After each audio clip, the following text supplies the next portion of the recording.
ओम नमो भगवते वासुदेवाय। अब हम श्रीमद्भागवत महापुराण के 10वें स्कंद के 17वें अध्याय का पाठ करेंगे, जिसके अंदर हम जानेंगे कालिया नाग के कालिय दह में आने की कथा और भगवान का ब्रजवासियों को जंगल की आग से बचाना। भगवान श्री कृष्ण ने किस प्रकार से ब्रजवासियों को जंगल में लगी हुई आग से बचाया और कालिया नाग उस कुंड के अंदर क्यों आकर रहने लग गए थे, क्या कारण था, इसके पीछे का रहस्य क्या था, इस अध्याय के अंदर हम जानेंगे। सभी श्रोताओं से, सभी सनातन धर्म के अनुयायियों से परम विनीत प्रार्थना है कि ओम नमो नारायण चैनल, जिसके द्वारा आप सभी तक श्रीमद्भागवत अर्थात श्रीमन भगवान की पुण्यमयी कथाओं को संस्कृत से हिंदी में रूपांतरित करके आप तक पहुंचा जा रहा है, कृपा ओम नमो नारायण चैनल को अवश्य सब्सक्राइब करें तथा इन पुण्यमयी कथाओं को श्रवण करें और अपने सगे संबंधियों को आगे से आगे शेयर करके सुनाइए। आइए इस पावन परम पवित्र कथा को आरंभ करते हैं, शुरू करते हैं। राजा परीक्षित ने पूछा सुखदेव मुनि से, हे सुखदेव मुनि, कालिया नाग ने नागों के निवास स्थान रमणक द्वीप को क्यों छोड़ा था? क्योंकि कालिया नाग पहले रमणक द्वीप के अंदर रहता था। ऐसी क्या बात थी, ऐसा क्या कारण था कि कालिया नाग ने रमणक द्वीप को छोड़कर दूसरे स्थान पर अपना आश्रय स्थान बना लिया था? और उस अकेले ने ही गरुड़ जी का ऐसा कौन सा अपराध कर दिया था?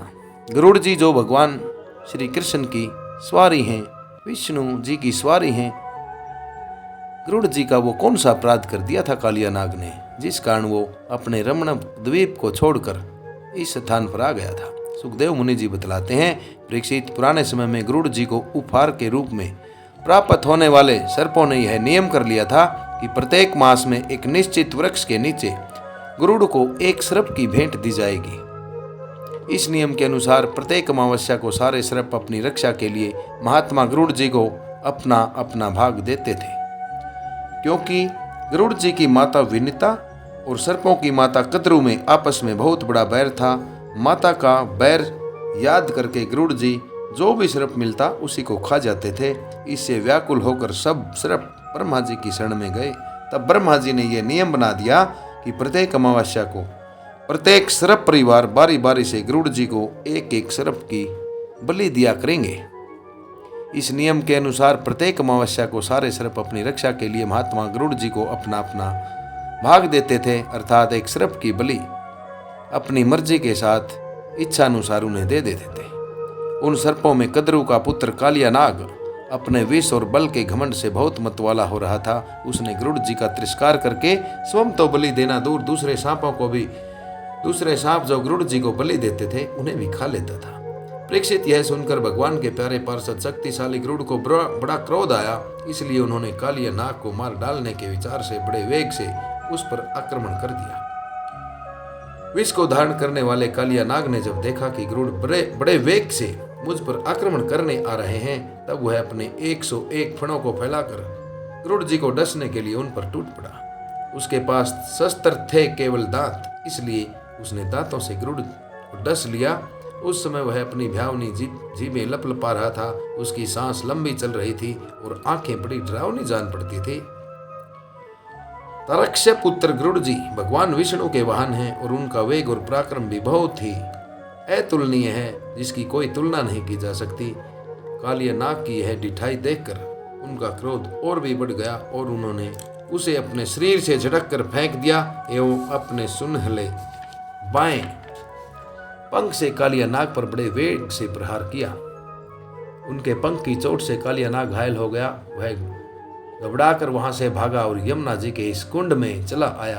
यमुना जी का यह कुंड गरुड़ के लिए अगम्य था, अर्थात इस कुंड के अंदर गरुड़ जी प्रवेश नहीं कर सकते थे। साथ ही है इतना गहरा भी था कि उसमें दूसरे लोग भी नहीं जा सकते थे। इसी स्थान पर एक दिन अक्षुद्ध आतुर गरुड़ ने तपस्वी सौबरी ऋषि के मना करने पर भी अपने अभीष्ट भक्ष्य एक मत्स्य को बलपूर्वक पकड़कर, अर्थात एक मछली को बलपूर्वक पकड़कर खा लिया। अपने मुखिया मत्स्य राज के मारे जाने के कारण मछलियों को बड़ा कष्ट हुआ। वे अत्यंत दीन और व्याकुल हो गई उनकी यह दशा देखकर महर्षि सौभरी को बड़ी दया आई। उन्होंने उस कुंड में रहने वाले सब जीवों की भलाई के लिए गरुड़ को यह शाप दे दिया कि यदि गरुड़ फिर कभी इस कुंड में घुसकर मछलियों को खाएंगे तो उसी अक्षण अपने प्राणों से हाथ धो बैठेंगे, अपने प्राणों को छोड़ देंगे।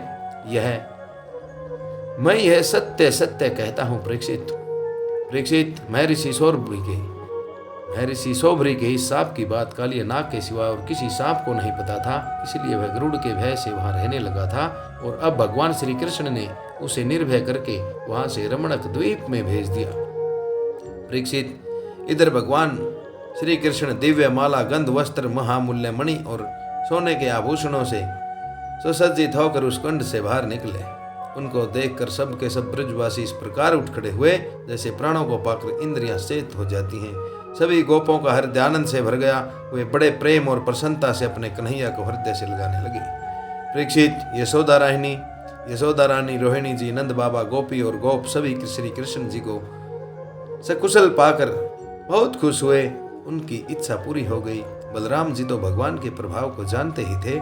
वे श्री कृष्ण को हृदय से लगाकर हंसने लगे।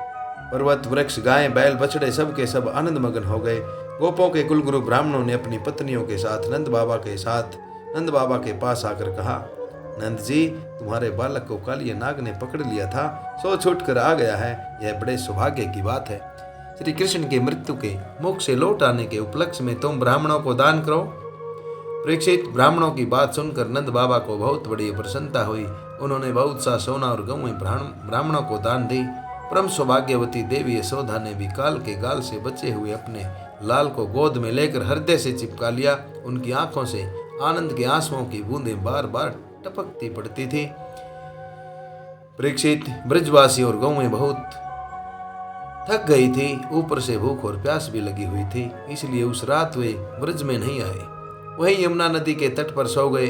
गर्मी के दिन थे, उधर का वन सूख गया था। आधी रात के समय उसमें ऐसी आग लगी कि उस आग ने सोए हुए ब्रजवासियों को चारों ओर से घेर लिया और वह उन्हें जलाने लगी।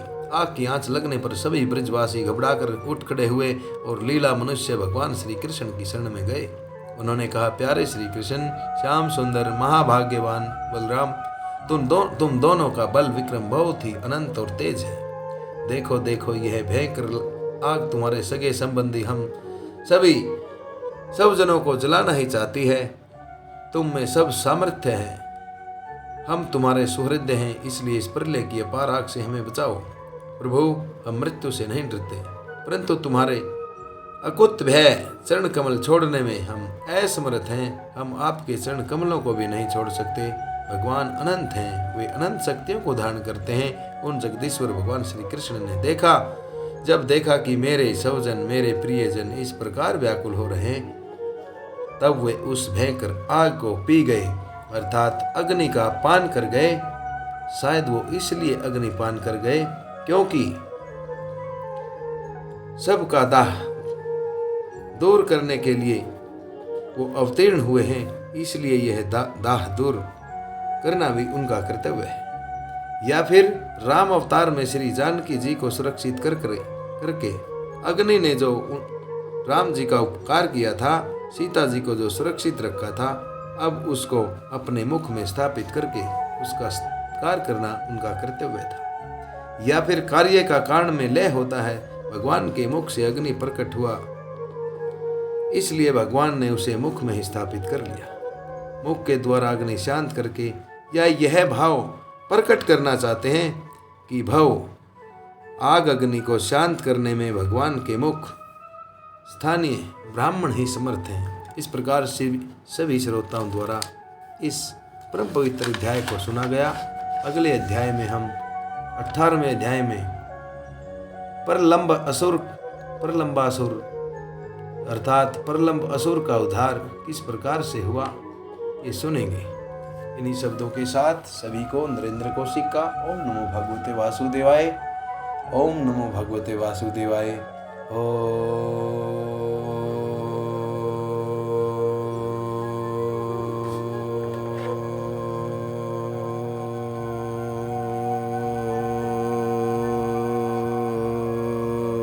नमो भगवते वासुदेवाय।